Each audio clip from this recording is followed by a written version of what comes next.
Hello guys, samahan niyo naman akong maglinis ng etong paa ng manok or chicken feet or Adidas. Ayan nga, nabili ko siya fresh kaso tinamad akong lutuin agad or linisin agad kaya ayan naging frozen. At ayan dinefrost ko nga at ngayon na nga ay lilinisin ko na siya. Tinanggalan ko lang siya ng mga kuko.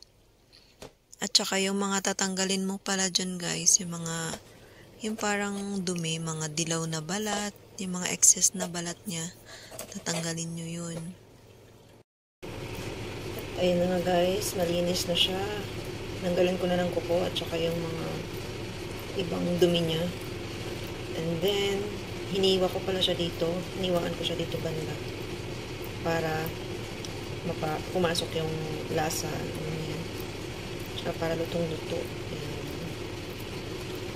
And huhugasan ko siya ng asin. At ayan nga guys, lalamasin natin ng asin para daw matanggal yung langsa niya at saka yung dumi or anuman.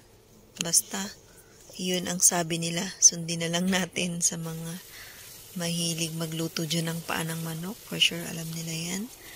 At syempre, ayan na, hugasan ng tubig. At ayan na, drainate na natin. At ready for cooking na. Mag-aadobo tayo ng paa ng manok.